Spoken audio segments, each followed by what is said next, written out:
Welcome back to the Charismatic Voice. Today I'm going to do something that I've never done before. I'm going to go on record with who I think should win the Grammy for Best Metal Performance this year. Now, I also think the Grammys really missed out on nominating a special band, so I'm also going to talk about that band at the end of the video and why they missed out on them. But first, we're going to go through each song. I'm going to do a brief recap of what I think of it before I tell you my opinions on which song has an edge on another song and which one should actually win. Let's start with the first one on the Grammy list, Bad Man by Disturbed. Bad man, such a sad man, is it ever enough? Will you ever find a new obsession? What a bad man, like a blind man, so lost in the dark, still searching for his own salvation. This is the first time that Disturbed is nominated in the metal category. They've been nominated twice in the rock category. So that's kind of interesting and appropriate because this is a very, very heavy sound from Disturbed. They are tapping into, I believe, a very prevalent public sentiment with this song, which is anger at big political figures who are abusing power. Now, the lyrics are originally targeted, I believe, at the Ukraine, Russia, Putin situation, but they're left general enough that they can be applied to any person who's in a political position and is abusing it. Really, not just political, any person who's in a position of power and abusing it. And I think that just vibes with a lot of people today. So I think that they have an edge on the other songs because this is such a widespread sentiment. I will never understand why these cowards bow to your demands are all victims of another bad man. Let's talk a little bit about the vocal performance from David Draymond. I had a great time interviewing David Draymond a while back. He's an incredible person, and he has incredible vocal technique. He's very purposeful in it as well. He has the most heavy, thick, yet aggressive sound that I've heard that can also fire rhythm in the lyrics, so much so that he's able to create these rhythmic riffs, which are incredibly catchy. And he also gets the enunciation across to us so clearly. It's incredibly easy to follow what he's singing about. Now, I think because we're used to big, heavy, aggressive sounds in metal, many people might not think, wow, this is an incredible voice, right? You also have James Hetfield in this category. But I think the thing that makes David Draymond really special in the vocal delivery here is that rhythmic intensity. It is impressive how much punch he packs behind each consonant, each syllable. And I'll play a little clip for you just so you can hear how they've actually taken just a syllable and turned it into this very memorable vocal riff.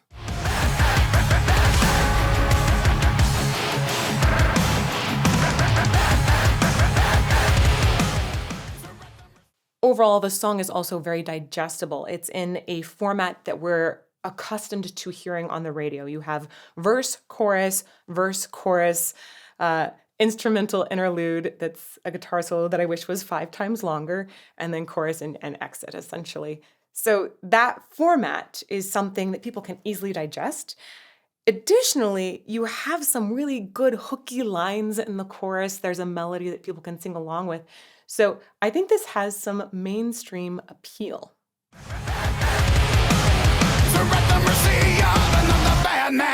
Next up, we have Ghost performing Phantom of the Opera. Many of you will recognize this as actually being an Iron Maiden song. It is a cover of their original Phantom of the Opera, which was basically fan fiction for the musical.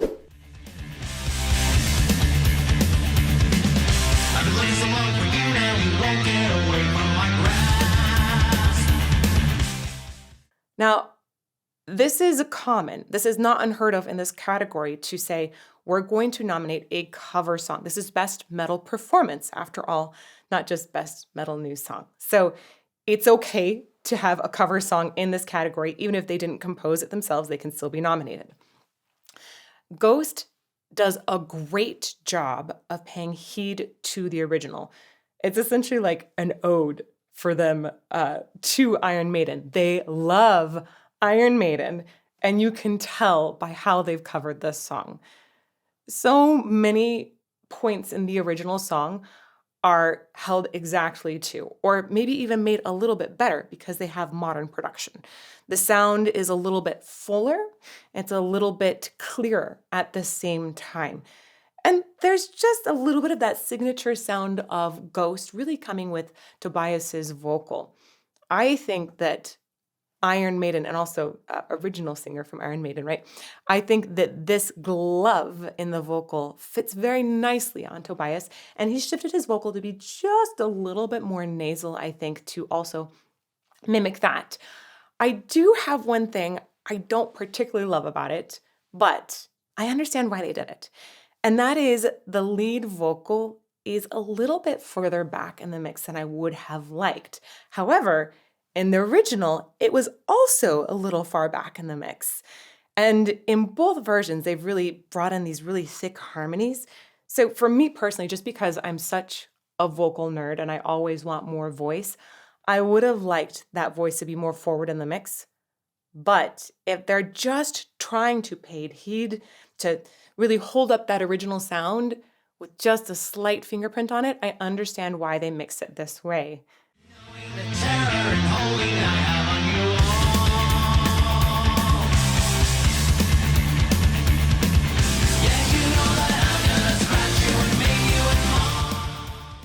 The instrumental solo section of this piece is so epic. I don't know how you can really separate a performance from just the way this song was originally written. So anybody who's judging this is going to have a tough time. By the way, I have applied to be a voter for the Grammys next year. So if you're wondering, can Elizabeth vote this year? No, I can't. I was too late in applying, but I absolutely will try to be in and have a little influence next year. You guys can apply too, by the way. It's on the Grammy website. It is possible. So this instrumental solo, right? Just the guitars are so good. I mean, it's like Iron Maiden guitar solos are incredible. And Ghost does a great job of it. They keep it. You need to keep that wonderful guitar solo intact, and they did.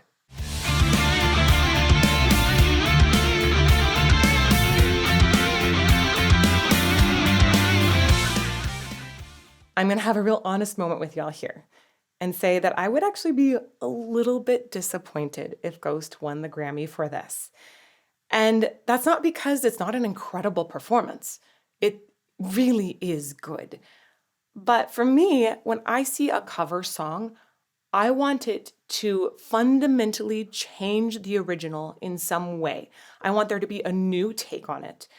This feels like Ghost is writing a love letter to Iron Maiden, which is cool, but I don't know that it gave a new imprint to metal as a genre. So I don't know if I would give it the Grammy. However, I don't know how you get past how good the original is and really how well they've essentially written their love letter.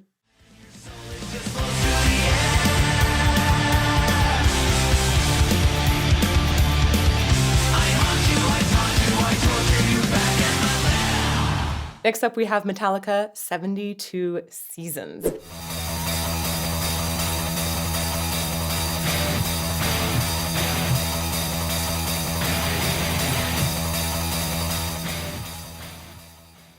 I know everyone was really excited to see a new album from Metallica this year. And of course, they got nominated for a Grammy. We'll get into that soon. This first song from their album is chunky. It is big. I think it shows some very mature writing as well. They will often create a riff and linger in it for a little longer than you might expect. I think Metallica in this sort of older stage is more willing to have patience in a song than they were earlier. That might mean they don't feel as wild or they don't sustain that incredible high energy as much as they did in the past. Though we did see that later in another song on the album. I think Lux Aeterna had a little more sustained energy in a shorter song. 72 Seasons has a little more ebbing and waning, kind of like the seasons of life do. However, throughout it all, you have consistent, aggressive vocals from James Hetfield. Shoot back, erratic, mad seasons take their toll. New mask. I like to call James Hetfield a Pez dispenser because of the way his mouth is just moving so well. He has outstanding enunciation. He and David Draymond are very similar in this way. And he gets those lyrics across. He gets them out and past the band. He has an edge to his voice even when it's lower. So it's always carrying out in front of this extremely heavy sound overall. Sound-wise, there are a lot of different textures in this, which you would expect from a longer song. And there are times when I feel like headbanging one way and then headbanging another way. And I'm still new to headbanging, so I'm trying to figure out all the different ways one can headbang. But it's really interesting to have that sort of ebb and flow there, like the seasons again. Overall, this song is just full of awesome riffs. Honestly, maybe too many riffs. The song does start to feel a little bit long at some times, but then again, it is a great intro to the album, and it takes that time to really get into it. The Foley at the beginning, those sound effects, and the way that is woven into Metallica's sound is remarkable. I've always loved the way the Metallica songs sound a little bit like a soundtrack to a movie that then morphs into something you might hear on the radio.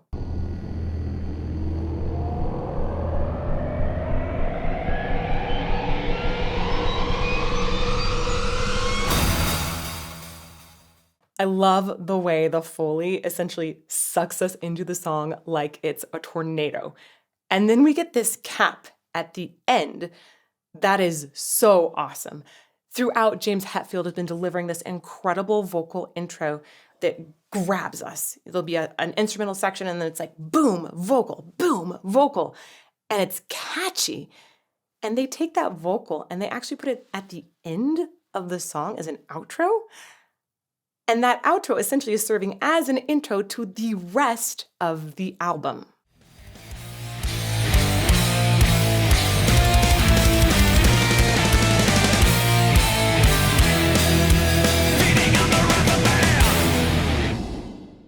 Overall, I think that 72 Seasons is a super awesome and long song and a very, very strong contender.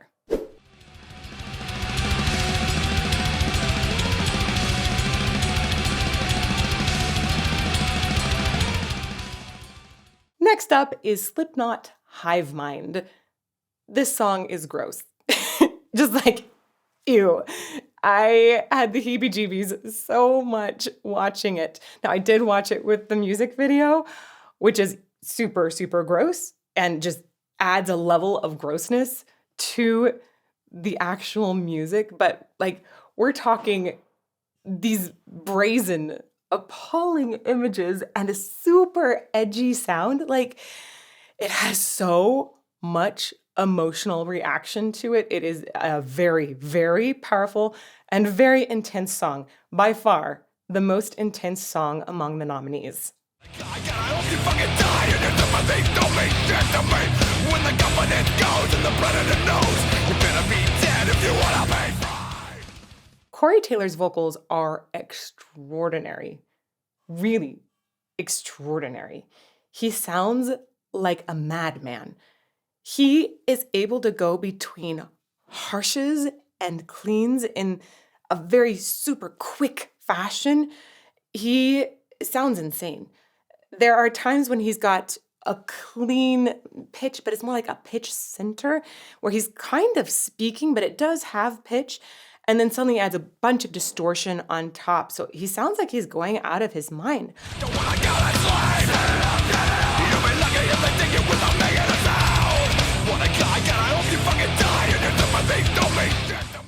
But not only is it got this harsh, distorted edge and these long, sustained screams, it also has a really melodic chorus.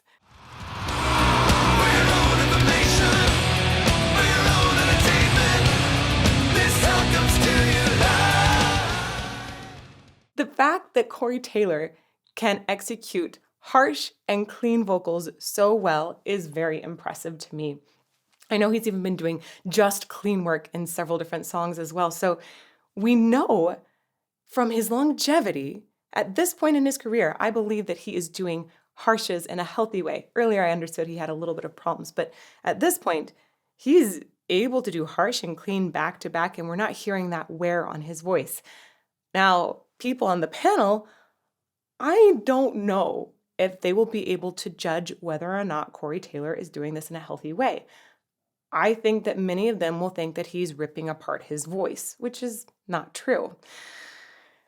This is going to be really hard, I think, for Grammy panelists to judge. It's also just so intense. I think it might turn some people off. On the other hand, other people might have this idea that metal should just be intense. So maybe it has an edge in that way.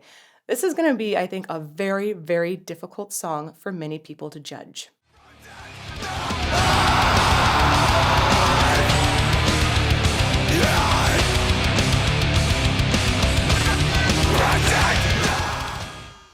And last on the Grammy list is Spirit Box Jaded.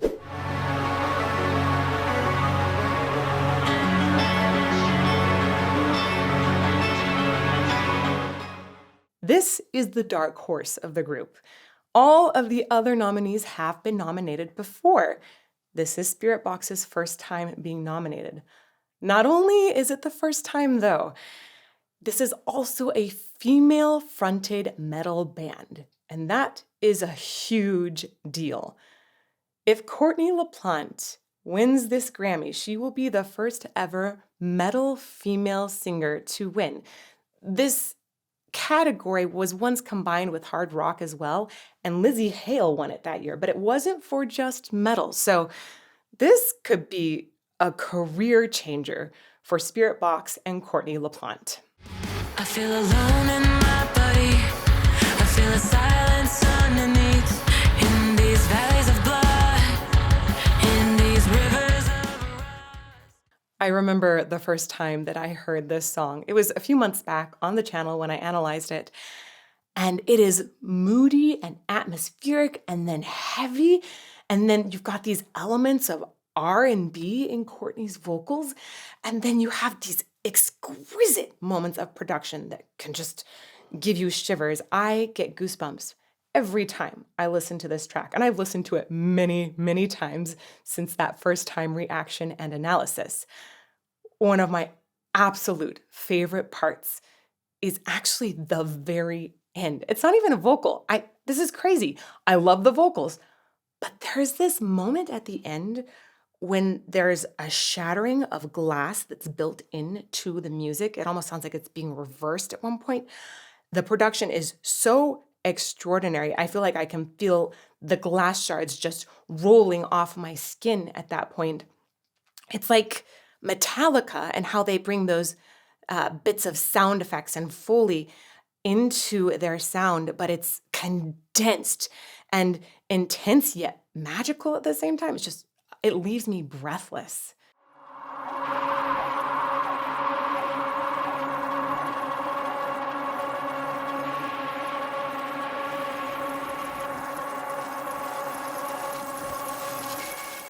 And then we have Courtney LaPlante, who I am so excited for.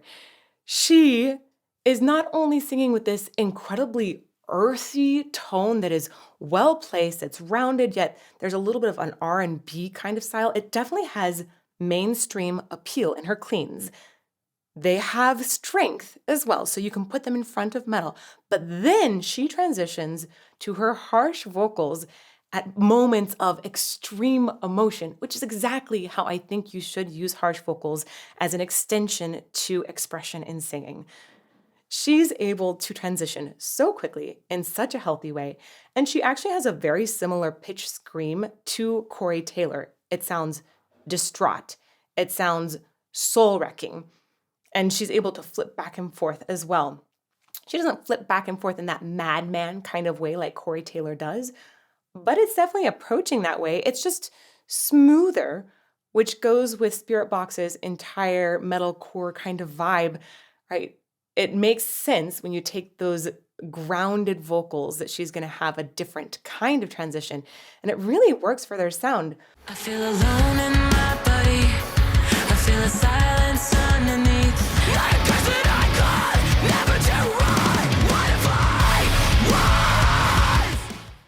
think that their sound has a very new feel for it in the entire metal genre. And it's very interesting to think about where metal might go if we're finally giving grand recognition to a band like Spirit Box.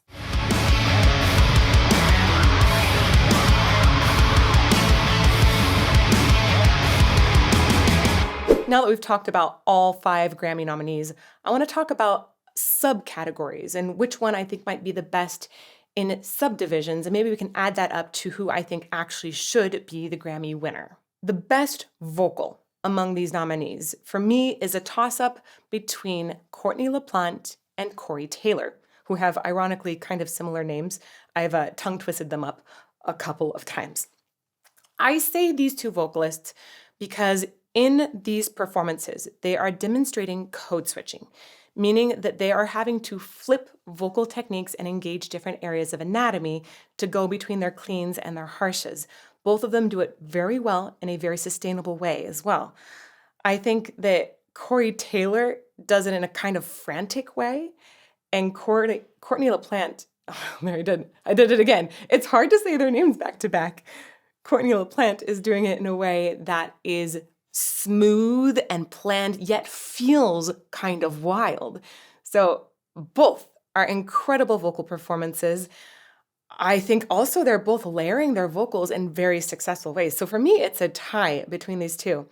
Now, David Draymond does do a similar thing in many songs where he'll add just some harsh sections, but he didn't do it as much in Bad Man. So even though I've heard him do that before, and I know he has that technique behind him, I think that for this Grammy, the other two have a little bit of an edge. Best production is also a little bit of a toss-up. I'm going to talk about each of the songs and their production, what might give them an edge, and then I'll tell you which one I actually think should be best production if we were just narrowing it down to this subcategory.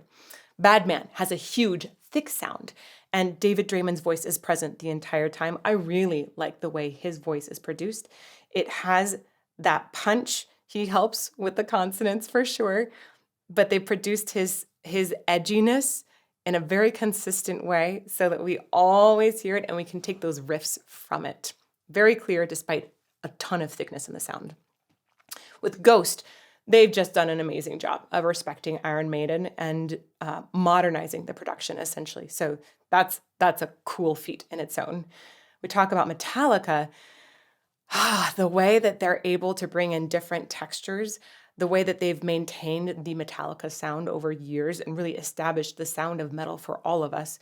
And then the sound effects and the way it feels like a soundtrack that's woven into a song, I think is incredibly impressive. When we talk about Slipknot and Hivemind, it's actually a little bit hard for me to objectively judge their production because I have such an overwhelming ew factor. I think that is a great sign of amazing production. There's so many things that make me cringe in the song. They feel very tangible and icky. So just really hard to judge for me on Slipknot. Then we have Spirit Box. And for me, the best moment of production among all of these is that glass shattering moment that's at the end of their song Jaded. However, overall, if I was to select a winner in best production, I would choose Metallica. I think that their sound is huge. It is clear. I love the interwoven elements of sound effects. And yeah, everything about it. They dominate. Y'all know that for me, emotion is the most important part of music. So strongest emotional reaction goes to Slipknot Hivemind. Is it something I want to listen to every day? Heck no. No, it's not my kind of music to just hit on while I'm making dinner. I'd barf into my pasta. It just doesn't work. But it creates such strong emotion. I feel that it is very successful in doing what it wants to do.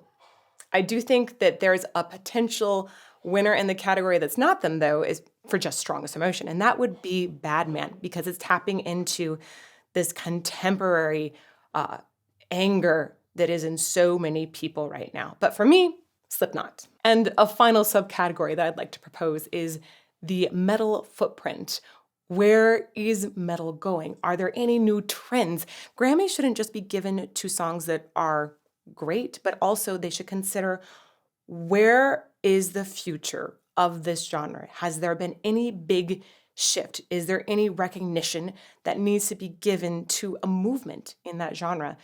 For me, hands down, this is one by Spirit Box. You have a female fronted metal band, and she's wicked, wicked good.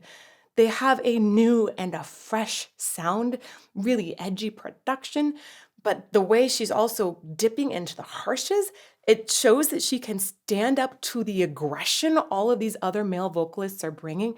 It is impressive.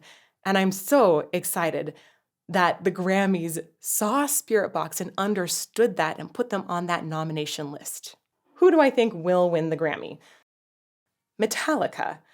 This is a trend ever since, I think it was 1989, when the wrong envelope was handed to the presenter and they called out Jethro Tull instead of And Justice for All from Metallica. That was such a horrible moment for the Grammys, and I think they've been trying to make up for it ever since. Every time that Metallica has been nominated in metal performance, it has won since then. I think they have 9 Grammys total, a bunch of nominations in other categories as well. So, woo! I think Metallica is going to take it again. Not only that, for the panel, Metallica's name is metal. So it would be hard for somebody who isn't really thoroughly steeped in metal to not vote for Metallica. I'm not saying that the song isn't deserving, though. 72 Seasons is incredible, and I just love the fact that it serves as such an incredible opener for the entire album. There are so many smart things that they have done in there, and I love that their sound is still iconic. However, I personally think that the Grammy should be given to Spirit Box. This is because I think they represent that new movement in metal. I also think that Courtney LaPlante's vocal performance is incredible.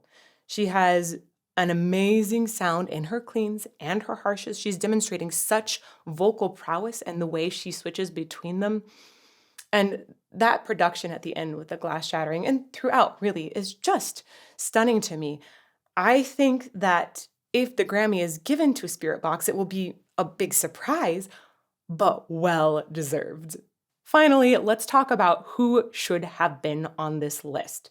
I think that the Grammys have missed out on a huge opportunity by not nominating and bringing to that top 5 Sleep Token.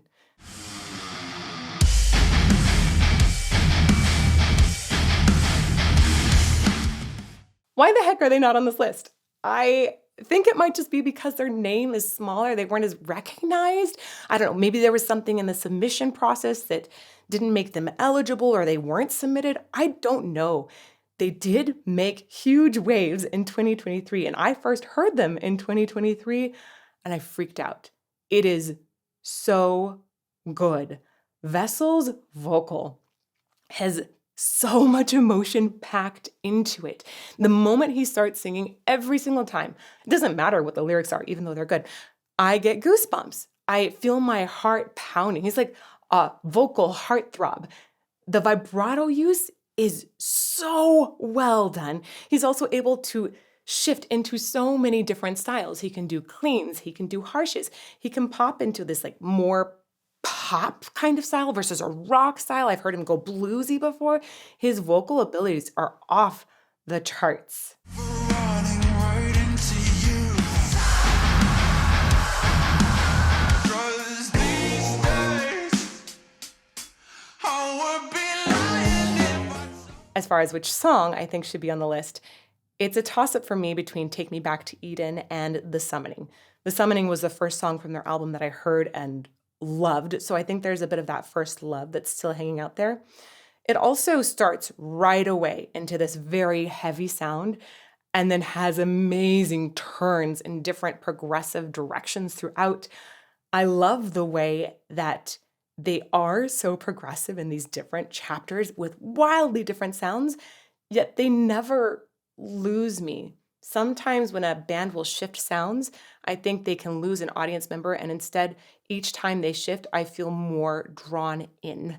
And the production of each of those different styles is incredible. It's clean, it's crunchy, it is visceral, just beautiful and thick production.